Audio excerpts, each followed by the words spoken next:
They called him crazy. They said he was unrealistic, that dreams don't pay bills, that imagination can't build an empire. But he never listened, because deep down he believed something most people forget, that the world is built by dreamers and destroyed by those who stop dreaming. He grew up in a small town, the kind of place where life was simple but hard. His family struggled.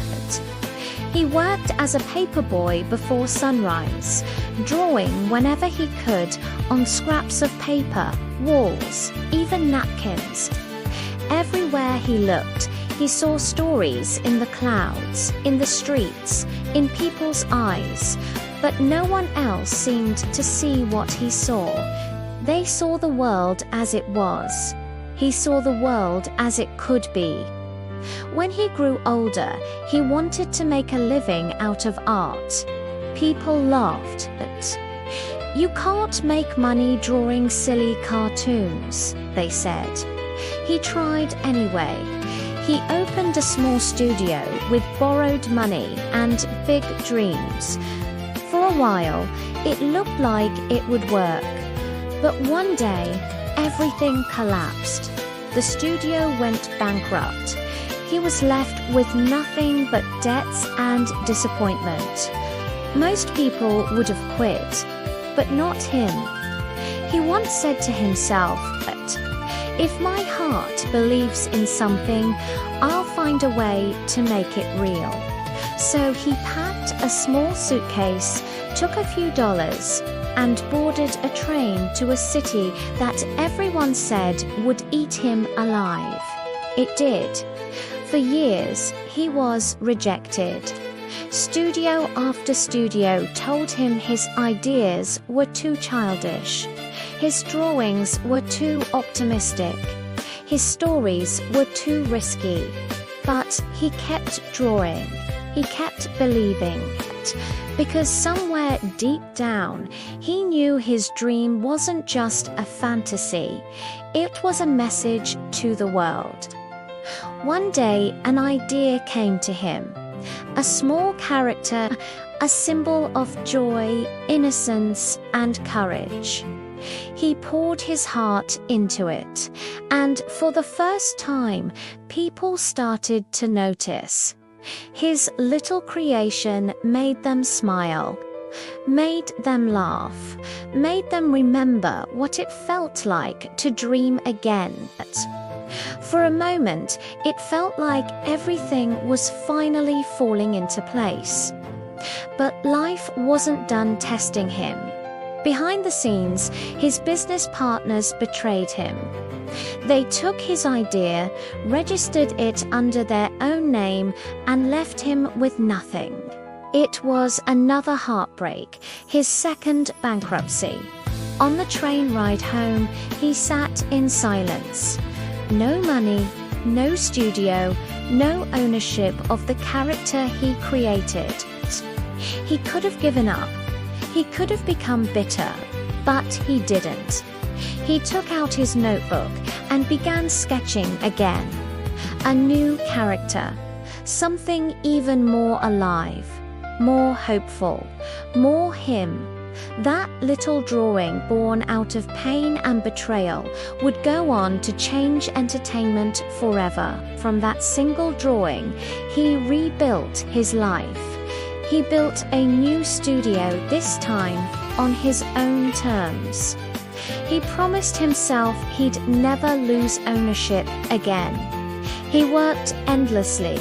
He animated, voiced, directed, drew. He slept on the studio floor some nights. People said he was obsessive. But what they didn't understand was this. He wasn't chasing money. He was chasing meaning. He believed that imagination could heal people, that happiness was worth building a business around. When his cartoons finally found success, he didn't stop. He wanted to dream bigger. He wanted to create a world, a real place, where families could come together and experience joy like in his films. Everyone told him it was impossible. A theme park, too expensive, too unrealistic, too risky. Banks refused to finance him. Investors laughed. He mortgaged everything he owned, his house, his future, just to buy the land. And still, he went ahead. When construction began, chaos followed. Budgets exploded. Designs failed. People quit. But he kept saying, if you can dream it, you can do it.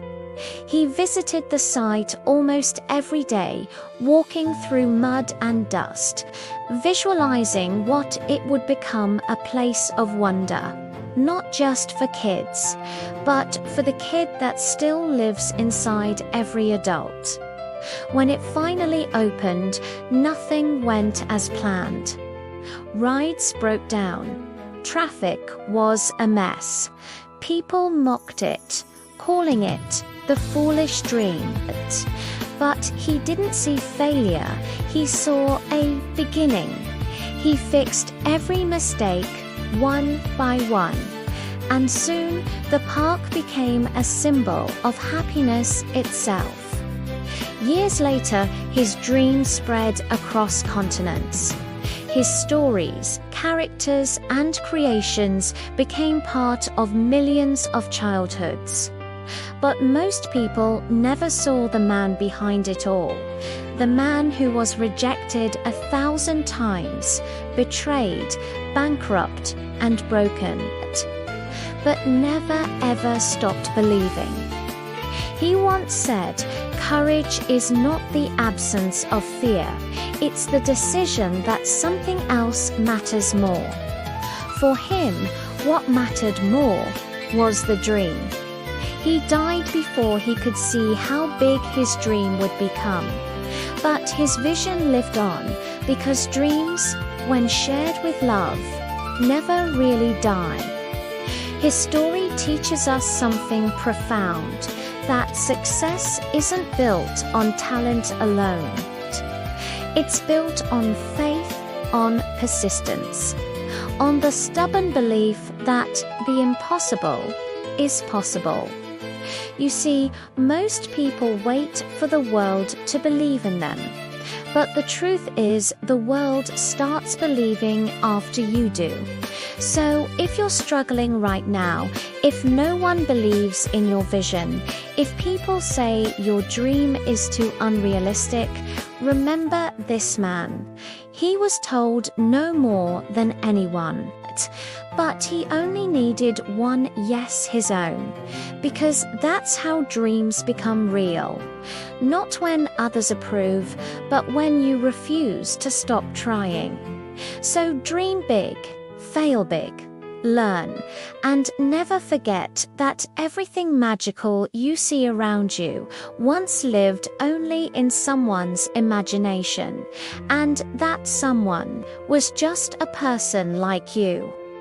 Money so sweet, where dreams, courage, and finance meet, because imagination isn't free, but it's worth everything you've got.